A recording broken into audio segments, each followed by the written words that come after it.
Welcome to AI Paper Slop. If you're an AI researcher or, an ML engineer looking to just cut through all the noise, you are definitely in the right place. We're skipping all the standard intro fluff today and jumping right in. Sounds good to me. Yeah, so today we're looking at a May 2026 paper from Microsoft and a bunch of universities. It's called SkillOpt, Executive Strategy for Self-Evolving Agent Skills. And let me just give you this 60-second summary right up front. Let's hear it. So you know the absolute pain of prompt engineering. I mean, we've all been there. You spend like a week handcrafting this massive system prompt to get a frozen LLM agent to behave. Oh, yeah, just tweaking words endlessly. Right. And you fix one weird edge case, you push it to production, and then you realize you just broke 10 other things. It's just this frustrating, totally unscientific game of whack-a-mole. It really is. Well, SkillOpt is basically a text space optimizer. It trains a natural language skill document for these frozen agents, but, and this is the key, it uses the exact mathematical discipline of deep learning optimization. Which is super cool. Yeah. It treats text edits like gradient updates. It uses learning rates to literally cap the number of edits. It relies on a ruthless validation gate to catch any regressions.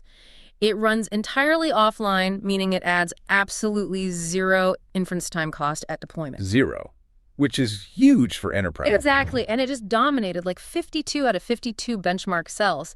It pushed GPT 5.5's average accuracy up by a massive 23.5 points. So, okay, let's unpack this.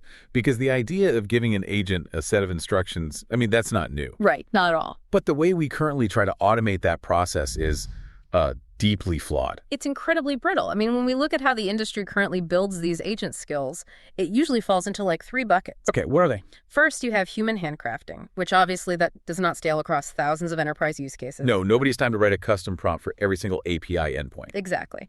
Then second, you have one-shot LLM generation, where you just ask a frontier model to write a prompt for you. The classic, you are an expert prompt engineer trick. Right. But that almost always fails to anticipate the complex edge cases once it's actually running in an environment. And then third, you have unbounded self-revision loops.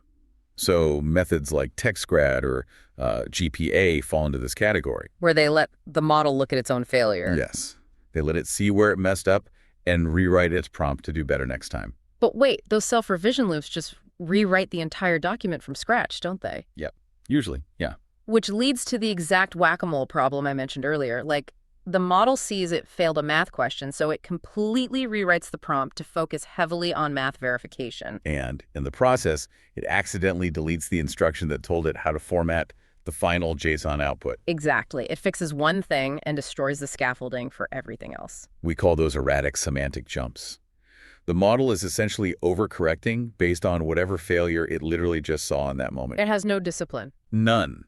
Think about it like trying to train a standard neural network, but you don't use a learning rate. You just wildly swing the weights around based on the loss of a single batch of data. Oh man, the network would never converge. Exactly. We just thrash around forever.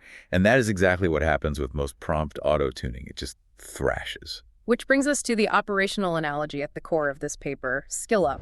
The researchers basically took the mechanics of weight space optimization, the standard deep learning loop that you use to train any neural net, and they mapped it directly to text space. They really did. But I need to stop and push back here for a second, because for the engineers listening, this sounds like a mixed metaphor. How so? Well, in a neural network, a parameter is a floating point number, right? A gradient is a mathematically calculated vector pointing toward a lower loss. You can take the derivative of a weight matrix, but text is not differentiable. You can't take the derivative of the word analyze or the word execute. So how do you actually map a mathematical vector to a paragraph of English without it just being like a cute metaphor? What's fascinating here is that it's actually a vital distinction, and it's kind of the secret sauce of the whole paper. Mm-hmm. In SkillOpt, the parameters are literally the text tokens in the skill document. Okay, so the words are the weights. Exactly. And because you cannot calculate a mathematical gradient, obviously, you derive a text-based gradient from the trajectory rollouts. Meaning the agent's actual attempts at a task. Right. A trajectory is the full history of the agent attempting the task. So it's thoughts, its tool calls, the environment observations, and then the final reward. The optimizer model analyzes those trajectories, and generates gradient directions in the form of highly specific string operations. Oh, I see. So instead of shifting a weight by like 0.01, the text gradient says, insert sentence X after line Y or delete word Z. Precisely. It's basically a semantic get diff, and then you need a learning rate to control the magnitude of that update. Because otherwise you're back to thrashing. Right. So SkillOpt translates the learning rate into an edit budget. It places a hard numerical cap on how many of those atomic string operations can actually be applied in a single optimization step. That's incredibly smart. And finally, the validation checks that you would normally run at the end of a training epoch become a strict, hell-out selection gate for every proposed edit. I see why this is so critical. I mean, if you're an engineer and you're deploying frontier closed-weight models like GPT 5.5 or Claude for a specific enterprise pipeline, you do not have access to their actual weights. Well, you can't fine-tune them at all. Right. But with this framework, you are adapting those models using the same rigorous optimization discipline you would use if you could update the weights. But you're doing it entirely through a reusable text artifact. Exactly. So let's break down the mechanics of the forward and backward passes. Like, how does this loop actually run in plain English? Sure. So the forward pass is essentially just data collection. You have your frozen target model, a student agent, let's call it. You feed it the current version of the skill document, and you have it run a rollout batch of tasks from your training set. It gathers all those trajectories and the final scores. That is your evidence. Right. So the student is doing the homework and getting graded. Then comes the backward pass, which I assume has to translate those grades into actual improvement. Exactly. For the backward pass, you bring in a separate, highly capable model acting as the optimizer. So this is the teacher. It separates the trajectories into successes and failures. But here is the crucial part. It works in mini batches. Mini batches, not just one by one. Right. It does not look at a single failure. It looks at a mini batch of trajectories to find common, recurring procedural errors. Okay, give me an example of that. So, for example, it might notice that across 16 different spreadsheet tasks, the agent consistently tries to write data to a cell before verifying that the column headers even exist. Got it. So it's finding a systemic issue, not just some random anomaly. But let me play devil's advocate for a second here. Even if you're working in mini batches, you are still relying on an LLM to propose rewrites based on failures. Won't it eventually hallucinate bad advice or, overfit to a weird edge case that just happened to show up in that specific mini batch? It's a huge risk, yeah. Because if the teacher hallucinates one crazy rule, suddenly your whole production agent is completely broken. That is the exact vulnerability of all the previous text optimizers. But SkillOpt uses two specific defense mechanisms to prevent it. Okay, what's the first one? The first is that learning rate we discussed, the edit budget. Let's say your learning rate budget is set to 4. The teacher model might look at the mini batch and propose, say, 20 different edits. Which is way too many. Right. So the system merges them, it deduplicates them, and then it forces the teacher to rank them strictly by priority. It physically can only apply a maximum of 4 atomic edits per step. Wow. It cannot rewrite the whole document. It cannot delete large sections of rules en masse. So the architecture literally forces restraint. It forces the teacher model to identify only the absolute highest impact bottlenecks. Yes, exactly. But the second defense mechanism is the real filter here. It's the strict, held-out validation gate. How strict are we talking? Extremely. Every time the teacher proposes a set of edits, say, those top 4 atomic tweaks, it generates a candidate skill. That candidate is immediately evaluated on a completely separate, unseen validation split. Okay, standard ML practice so far. Right, but the rule is absolute. If the candidate skill does not strictly improve the score on that validation set, the edits are thrown out, ties are rejected. Wait, ties are rejected? Yep, ties are out. That seems incredibly conservative. I mean, if the edit doesn't hurt performance, why not just keep it? Maybe it clarifies the language in a way that helps a future task. Because plausible-sounding text can subtly degrade an LLM's attention mechanism over time. Oh, interesting. Yeah, extraneous words just dilute the prompt. By forcing a strict, measurable improvement on unseen data, the loop mathematically proves that the edit wasn't a hallucination, and it wasn't an overfit to the training batch. It proves it actually generalized. Exactly. It proves it generalized to new data.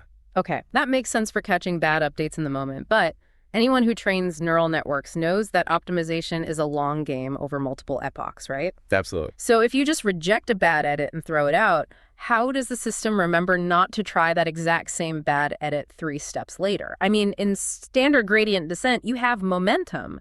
But here, without a memory mechanism, the teacher model might just keep proposing the same flawed fix over and over. That brings us to the rejected edit buffer. Oh, buffer, okay. Yeah. When that strict validation gate rejects a candidate's skill, the edits that were attempted, along with the negative score drop they actually caused, are saved into a buffer. During future backward passes, this buffer is fed right back into the teacher model's context window as explicit negative feedback. Oh, that's clever. So it's building a localized memory of its own failures. Like, hey, I tried telling the agent to skip the search tool and performance dropped by 12%. Don't do that again. Exactly. It learns what fails without passing any of that bloat to the actual deployed agent. The student model never sees the rejected edits. Only the teacher model sees them during the offline training loop. So the deployed prompt stays clean. Perfectly clean, but that only handles the step-to-step memory.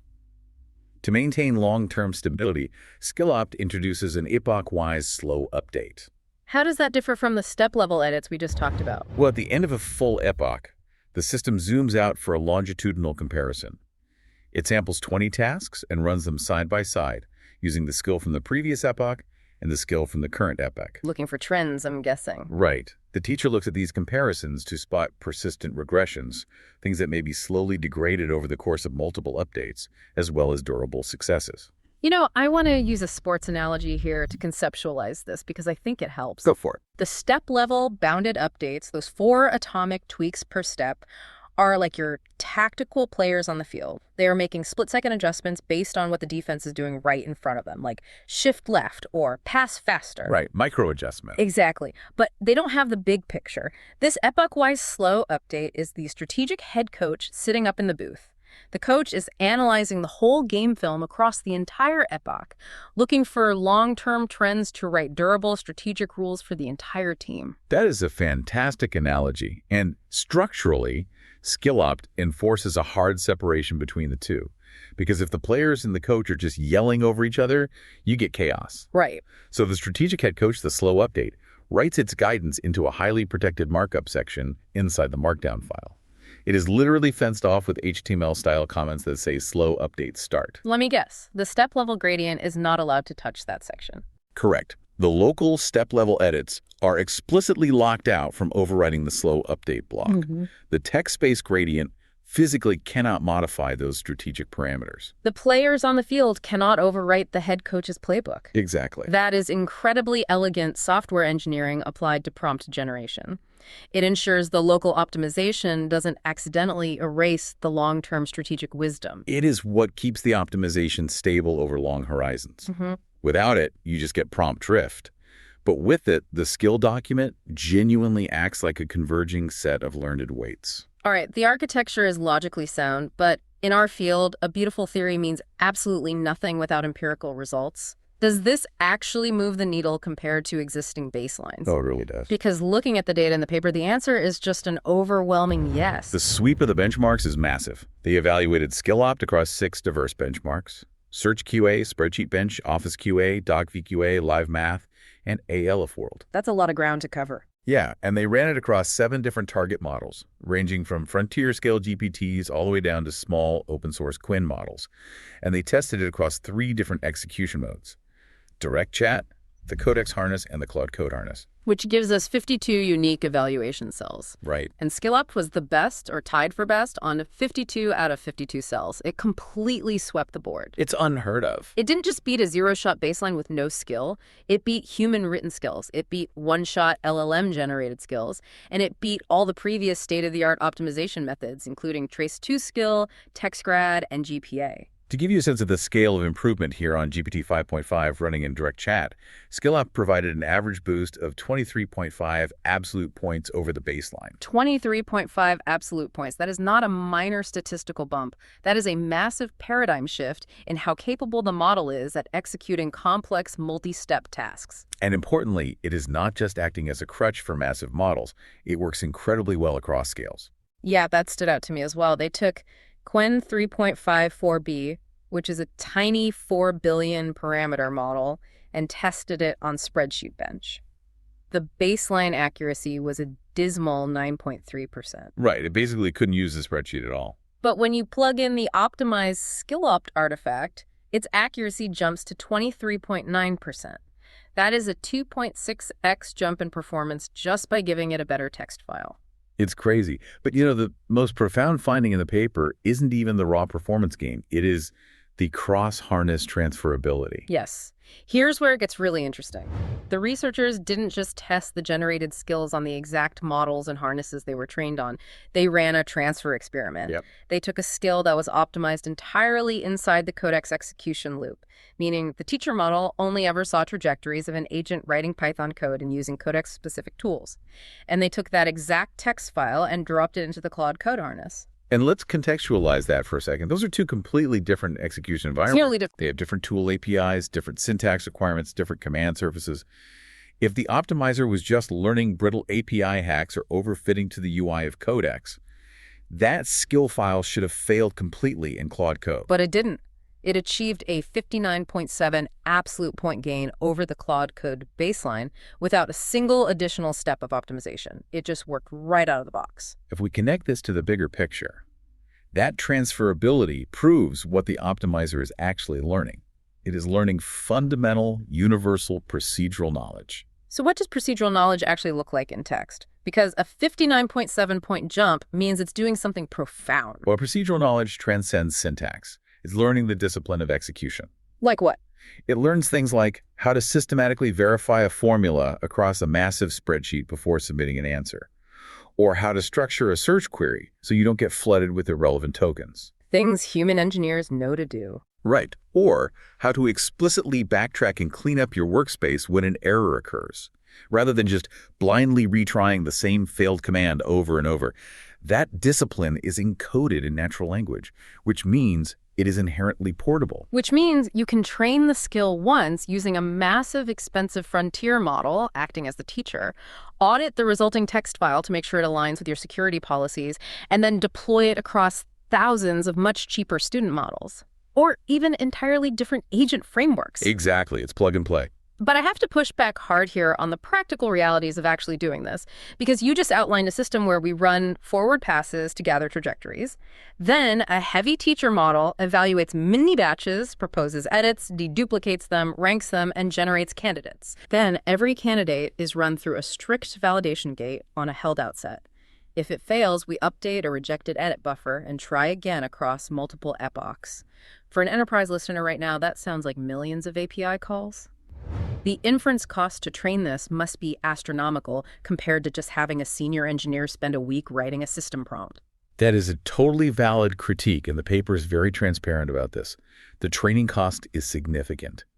They report spending anywhere from 0.6 million to 46.4 million tokens per absolute test set point gained. That is a ton of tokens. You're burning a lot of offline compute. Millions of tokens just to gain 1 point of accuracy. And what do we actually get at the end of all that compute? Because we've all seen those auto-generated LLM prompts that are just 10,000 tokens of unreadable, bloated garbage that consume half your context window. But that is exactly what the validation gate prevents. Oh, right, because of the strict improvements. Yes, because the gate is so ruthless, stripping away any edit that doesn't strictly improve the score, the final skills are remarkably tiny. How tiny? Across all the benchmarks, the final deployed best skill markdown files range from just 379 tokens to 1,995 tokens. Oh, wow, that's nothing. They easily fit into any standard context window. Yeah. But here's the truly shocking statistic. Despite all the mini batches, the reflection, the slow updates, and the millions of tokens spent, the final deployed skill usually only incorporates 1 to 4 accepted edits in total. Wait. All of that offline compute, millions of tokens for 4 edits. Yep. I feel like I could write 4 edits myself in 20 minutes. You could if you knew which 4 edits to write. Fair point. But the search space of possible prompt variations is infinite. The median number of accepted edits across all their benchmark runs was exactly 2.5.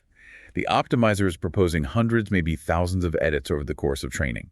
But the validation gate is stripping away all the noise, all the overfitting, and the hallucinations. It's boiling it down. Exactly. Only the absolute purest, most universally applicable procedural rules actually survive to make it into the final file. Let's make this concrete. What do those 2 or 3 surviving edits actually say? Give me an example. Let's look at Spreadsheet Bench. A human engineer might struggle for days trying to figure out why the agent keeps failing to extract data correctly. Well, the optimizer ran its loop and discovered a consistent failure mode involving Excel's internal async recalculation engine. Okay. The edit that survived the validation gate was a simple, profound procedural rule. It instructed the agent to stop trusting the spreadsheet's live recalculation and instead write evaluated static values across the target range before extracting the data. That is brilliant. It mathematically proved that Excel's recalculation was causing the grading errors, so it just forced static values. Yep. What about ALF World? That's an embodied, text-based environment where agents have to navigate rooms and find objects. What did it learn there? In ALF World, the initial baseline skill was just a generic high-level plan, search, pickup, place. But the optimized skill evolved into a stateful policy. It added a specific rule instructing the agent to maintain a visited location ledger in his scratchpad. A ledger? Yeah. It realized the agent kept getting stuck in loops, checking the same cabinets over and over again. By enforcing a ledger, the agent learned to avoid revisiting a destination until it actually held the target object. So what does this all mean for the listener? We are paying a heavy compute cost entirely offline during training to find the 2 or 3 perfect procedural rules that a thoughtful, highly paid ML engineer might take a month to debug. Exactly. Like maintain a location ledger or force static values. This system generates those insights automatically, mathematically proves their efficacy on unseen data, and outputs a tiny text file. And at deployment, there is absolutely zero inference overhead. You just paste it in. We have effectively automated the highest level task of an AI engineer, which is writing the procedural scaffolding that allows a raw, frozen model to behave as a reliable agent. It is an incredible piece of engineering. To wrap up this deep dive into the source material, the core takeaway for the technical audience here is that procedural adaptation no longer requires access to model weights or expensive fine-tuning pipelines. Not at all. If you properly constrain a text space optimizer using text gradients, bounded edit budgets, rejected edit buffers, and strict validation dates, you can extract highly portable generalized agent skills. And those skills plug directly into any frozen model you want to deploy, boosting performance by massive margins with zero added runtime cost. This raises an important question, though. It's a thought experiment that builds directly on this research, but isn't explicitly solved in the paper. Oh, let's hear it. If we can now automatically generate these highly refined, mathematically proven procedural text skills using SkillOpt, what happens if we feed these back into the base model as training data? Oh, I see where you're going with this. Right. Could this exact text-based optimization loop be the perfect engine for generating synthetic self-distillation data? Wow. Because right now we are using plain text to bridge the gap and make frozen models act smarter. But if you gather millions of successful trajectories guided by these perfect SkillOpt rules, and you use those trajectories to permanently fine-tune the base model's weights, You might bridge the gap between temporary prompt-based adaptation and permanent weight-based reasoning. exactly. The tech skill is just the scaffolding to construct the behavior, but the updated weights become the final building. That is exactly where this field has to be heading. Incredible. We highly encourage everyone listening to check out the paper, experiment with their open source code, and just keep building. That's it for this deep dive on AI paper slop. See you next time.